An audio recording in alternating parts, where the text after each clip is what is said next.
G'day everyone, Goober here with another Torchlight Infinite Season SS7 video. This video will be covering off on the season preview that Andre has just dropped for everyone to see.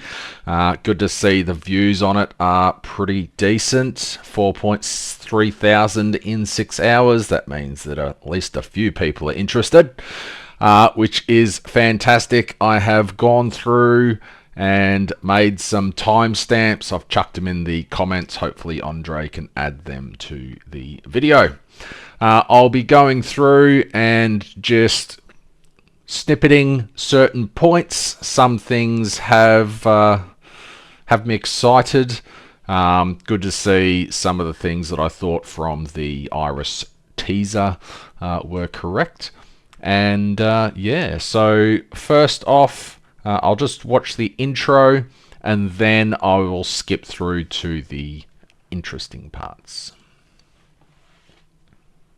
Infinite Arcana season preview. I'm Andre, your community manager.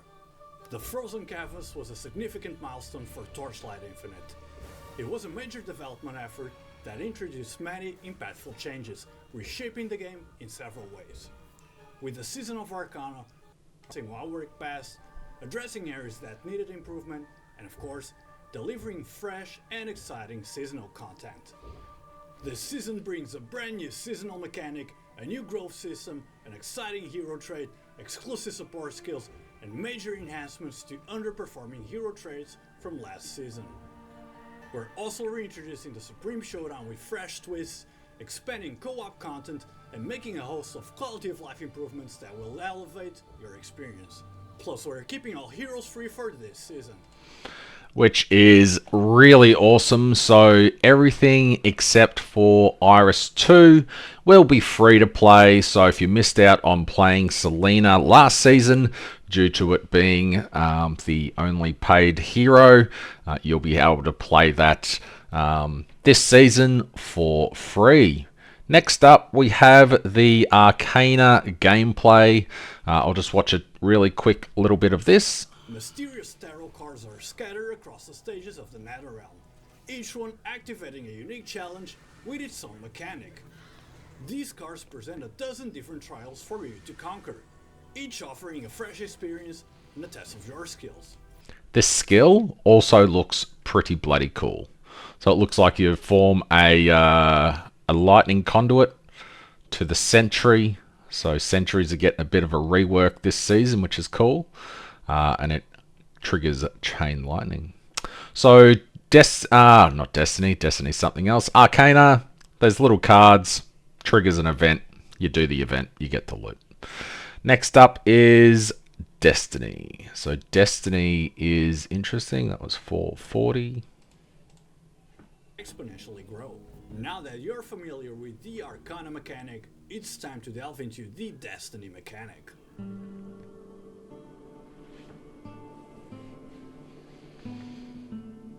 With each season, we strive to bring players a fresh and engaging growth mechanic worth exploring and interacting with. For the season of Arcana, Battle Pack Spirits will undergo significant adjustments and optimizations.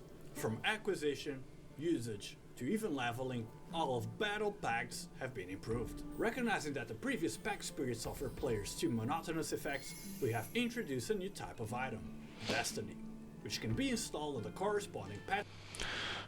So all damage pack spirits will have this new tree. It looks like you can unlock all of them. You're not triggered by, you need to get level 95 to get the last point or whatever. Unfortunately, it is a drop system. I guess that is a way of getting more loot. Just means that these low ones of 5 to 7 fire resistance, etc., might be worth something on day 1. By day 2, I dare say these won't be worth picking up because there will be thousands on the auction house. And it goes through to granting like legendary ones with skills and stuff on that, which I'm not like. I like it. However, when you get to the end game, you're not even using damage pack spirits anymore So hopefully they haven't made it in a way that you need to use damage pack spirits because they've introduced this system. That would be a detriment to the game. When you're farming endgame, you don't want to be farming endgame maps in damage pack spirits. You want to be farming endgame maps in drop spirits. So hopefully I'm wrong about this. Often when games introduce a new system like this, it's based around this system, and if you don't use it, then you are they've taken that power away from somewhere else to give it to here. Hopefully I'm wrong about that, but let's get on to the Mighty Morphin Power Ranger and look at the new hero trait. But more on that later.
Embodying the very essence of the elements, Iris transcends her role as a mere commander of spirits, merging with the Spirit Magi to enter a dynamic new battle state. At the crossroads of fate, Iris unlocks her transformative hero trait, Vigilant Breeze, a powerful new trait that enhances her connection to the Spirit Magi by merging with them. So it's not really explained very well here. Daddy. I didn't know where the paint was, so my 3-year-old doesn't like me anymore. So it's not really shown here because you can't see the action bar. It does mention it in the patch notes.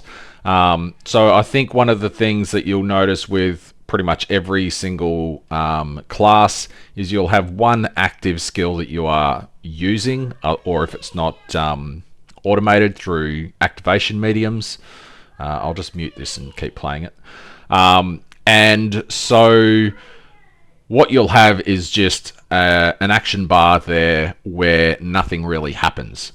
So what happens with Iris is your action bar when you fuse with your minion is replaced with a second action bar that the minion, like with the minion skills on it, with the ultimate ability, the enhanced ability, and stuff like that.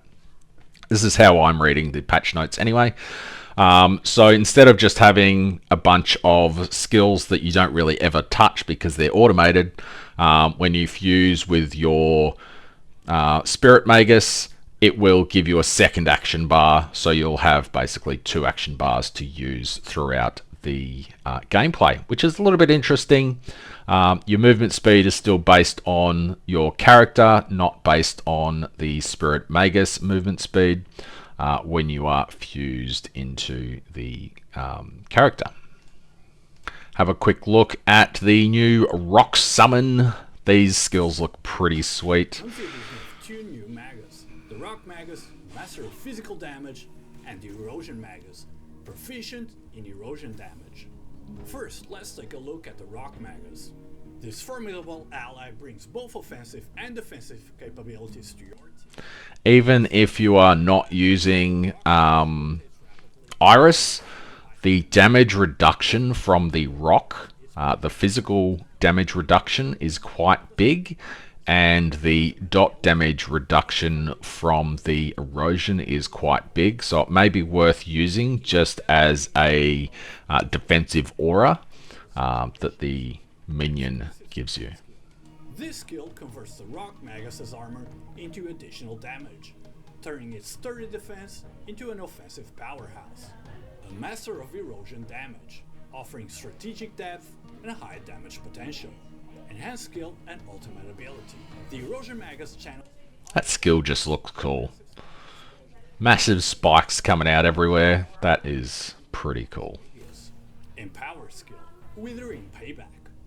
This skill introduces a counterattack mechanism that automatically triggers a basic or enhanced skill whenever the Erosion Magus. Anywho, that's enough on that. If you want to check it out, go to the video and you can watch it longer on there. Let's skip forward to legendary gear enhancements. I probably won't touch on this too much. They've enhanced some legendary gear. You can watch that or go to the patch notes. Just know that they've modified some stuff. They've removed Imperial Might from the game. It was underperforming versus Eternity. Eternity was just better in every way. So they have removed Imperial Might from the game and made Lone Walker Boots a ultimate legendary instead. A funny moment, or exclusive support skills. Not much really to say there.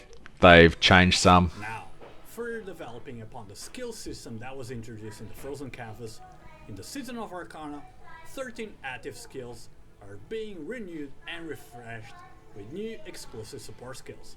Let's take a quick look at some of them. Let's start with Shadow Swap. Its exclusive support skill, Stillwater, instantly grants maximum stack movement damage bonuses. That's pretty cool. So it just makes it an aura, kind of like I can't think of the support skill that makes your curses an aura. Same thing basically. But anyway, you can check those out if you play any of those classes. And a funny point, I can relate to this. Remains a strong This looks cool. option. Finally, the Fellowship support skill transforms Arrow Enjihiarirarrirah. I honestly have no idea how to pronounce that. No one does. Einhar? I don't know. That's how I say it anyway. Balancing adjustments. Goes through a bunch of hero trait adjustments to make them more viable. One that's interesting for me and the class that I will be starting is not Rihan. Charge calling trait. The adjustments focus on optimizing the interaction between minions' attack and cast speed. These changes ensure better alignment between the timing of the commander's skill cast and the frequency of minion self-destruct abilities. So there used to be a reduction in movement speed and cast speed for minions. So there would be this weird little delay where you would summon a minion and then it would go and explode. I believe that has been removed. That has been enhanced. So Boom Moto will be more boom, less stagger step, delays there. And with the changes to the damage cap, it will benefit high spike damage heroes like the Boom Moto. Damage cap is coming up in a second. To the damage cap mechanism. Previously, the single frame damage cap limited the potential of low frequency, high damage builds. The new system calculates damage across 3 frames with a total cap of 1.5 trillion damage, rather than So basically it's the same damage cap as before, except now instead of it being every frame, it's every 3 frames. So it's still 500 trillion per frame, but it's calculated over 3 frames. So if you're hitting, 500 times versus something that's hitting 50 times, the damage cap will be similar. So it's less about the high speed attack skills and more about dealing higher, more impactful damage. here's something that I did not expect in the game. I thought they introduced co-op and were never going to touch it again. This has me interested. Offering broader utility beyond just direct hits.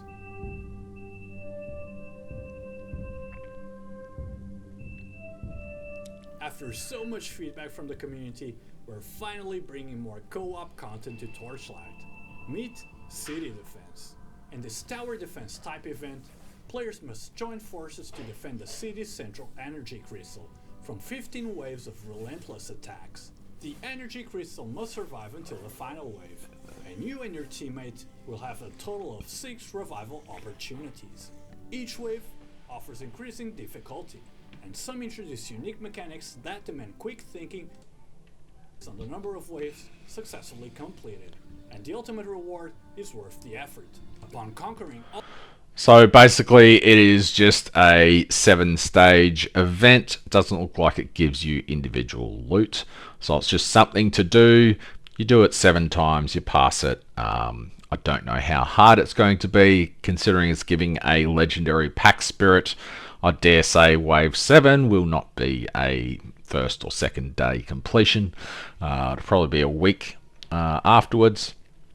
However, it is still something more that's coming to co-op. I honestly expected co-op to just be introduced and never touched again. So it's interesting to see that they have added a co-op city defense. Next up, we have the canvas adjustments. Every league mechanic, when it goes core, gets simplified. As you go down, it unlocks all of the extra stages, start over, forced color, etc, etc. It looks like the canvas setup is still the same, but they said it's going to be more profitable this season, which is insane because it was already the most profitable in the game last season, for at least for raw flame elementium drops, and you can trade the currency to do these now. So maybe, depending on the price, you can just run this non-stop without ever entering a map, but we'll have to wait and see. There's a new revamp to the constellations. There's always a revamp to the constellations. We'll have to wait and see exactly how these change. They've apparently enhanced Goddess of the Hunt. I am very disappointed to see that this is not just all added up. It is all added up in the pack spirit system, so why can they not just fix it here? Bit sloppy, really needs to be fixed. Hopefully they can sort that out. There has been a change to the compasses. Now, when they are slotted into these points, they will show you how many you have left. I mean, you've got them on the right anyway. Yeah, it's just a slight visual update. Whatever. Next up, combat VFX. We've made significant adjustments to improve the clarity of visual effects for monster skills, ensuring a more intuitive and responsive combat experience. Netherrealm map affixes and the Glacial Abyss Planewatcher's breath affix now feature clear indications for safe zones, enabling more precise decision-making during battles. Additionally, we've addressed several unreasonable damage sources, reducing instances where players might feel defeated by unclear or poorly telegraphed skills. Improved map experiences. Based on community feedback, we've reworked Netherrealm maps that previously offered subpar farming experiences. These maps are being replaced with more engaging and balanced alternatives, such as the Sunken Dunes in the Voidlands. Our goal is to provide players with maps that not only challenge your skills, but also provide, a more overall enjoyable experience. Next up, we're This is really good. Yes, it is stolen from every other game that's ever had a reliquary type thing. It was in a previous preseason, which was, in my opinion, one of the best preseasons that they had when they used to have preseasons. Basically, before you used to get a main season for the first 2 months, and then the last month of the rotation was a preseason, which was a testing ground for future mechanics. This was one of them, and it was really cool. Introducing a brand new high-value drop, the Sprout of Legends. The Sputting Sprout serves as a key to unlock a treasure trove. Presented to the NetherRealm Mentor at Ember's Rest, and he will guide you. I don't really understand why it's 5. Can you open it with 1? I don't know. If you need all 5, then it should just be 1. You know? To the Cradle of Renewal. In this secret realm, each sprout can be exchanged for a treasure chest.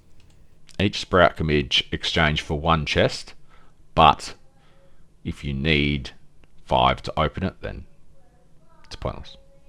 Each containing a random legendary gear. Furthermore, there's a higher chance of obtaining rare legendary gears. The only difference that I can see with this compared to the preseason one was in the preseason you could get a unique Eternity or Imperial Might from this. So it was a drop specific from this gameplay, which had different implications. You got a cookie. Donk. What? Harder.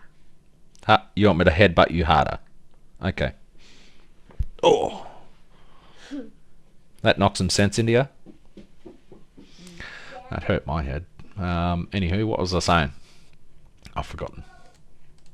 Compared to the other drops throughout the NetherRealm. Next up, endgame content and challenges. The Supreme Showdown and Boss Conquest. I'm just going to say, I really like this artwork. That looks really cool. These show this definitely shows that it's pretty dated. Stage progress, I won't ever get to 21. Who am I kidding? The only way I would get to 21 is if they made it co-op and someone else could do it for me, because I am pretty horrible at doing boss fights. This looks kind of cool, but this just has I don't know. I like that art style. Looks kind of futuristic with the lines and stuff. Which, now that I'm looking at it, I thought these were random lines, but it just says team, team, team. Anyway, illusion gone. There's more endgame content this season. Quality of life improvements. Where is that? And the Supreme Showdown, you can get another legendary pack spirit for completing it. So dream interpretation used to be pretty annoying, and I complained about it last season and the season before, I think, about why can't you just retry instead of going through a couple of extra screens. They fixed it this season. Has been simplified to make it faster and more enjoyable. Hunters can now select from 3 sweet dream affixes and instantly reinterpret the dream if none are satisfactory. Which is fantastic, because that is so much quicker than going through 2 or 3 extra screens. You used to have to abandon, go record, hit OK, go, oh, this is crap as well, hit abandon, hit record, blah, blah, blah, blah, blah. But so much faster now. Removing unnecessary repetition. Pack Spirit Scheme improvements. This is huge. I created a fair few alts last season, and I was avoiding doing certain league mechanics because I just could not be bothered setting up 8 different drop spirit pack plans for all of my characters. Now it is account wide. You just set a plan, and then when you are going into your individual pack plans for your character, you just go, I want pack plan A, I want pack plan B. Pack Spirit Scheme page is now converted to account level storage. Whether you create a new character in the current season or start fresh in a new season, you can easily inherit already stashed strategies without reconfiguring multiple Pack Spirit schemes. which is Unlocking fantastic. the Golden Season Pass will also grant access to additional Pet Spirit scheme pages. We also The next major one is... into later time arcs, they found themselves with an So instead of deleting 30, 40, 50,000 flame sand, now you'll be able to convert it to flame sand. So at the start of the season, if you have excess flame sand, make sure you don't put it on the auction house for anything less than 300 to 1, or calculate the tax into that as well. What would be the tax? So pretty much you'd need to list it for 350 to 1. Wait, no, whatever. Just vendor it instead of putting it up for less than that. If you want to sell it early on, honestly, you could probably get it 50 to 1 on the auction house. But later on in the season, when you're getting 1,000 per map, whatever, you can just convert that 1,000 for 3 extra flame elementium, which is pretty cool. Finally, I'll touch on there's been optimizations to mobile, which is great because I play Torchlight Infinite on my mobile phone on the train on the way to work. So if it runs a little bit better on my phone, fantastic. And finally, let's look at, or second finally, because the cosmetics look pretty cool. mob intensive moments, ensuring all players enjoy a smoother gaming experience.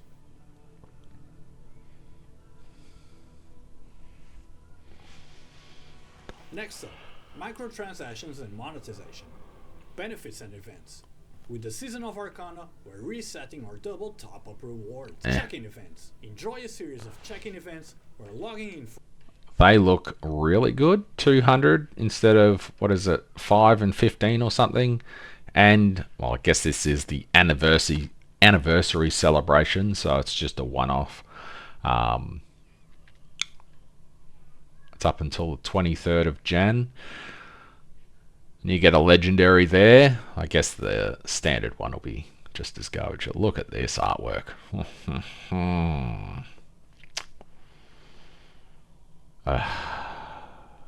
for 7 consecutive days, we'll reward you with another legendary Battle Pack Spirit. Spring Festival check-in. During the Spring Festival event, simply check in to receive a Battle Pack Spirit 10 draw. Battle Pack Spirit rates. In the Season of Arcana, the chances of drawing a legendary Battle Pack Spirit I just remembered another part that I have to go back and find. for the current season have been massively improved. Previously, when drawing a legendary Battle Pack, there was a 50% chance of drawing the current season's Battle Pack. But now drawing a legendary Battle Pack Spirit guarantees a 100% chance of it being the Battle Pack for the current. This is the amount of times that I've rolled for a legendary pack spirit and just got some other random one has annoyed the absolute shit out of me. Season. Now let's take a quick look at some of this season's new cosmetics. How awesome does that look? That is cool.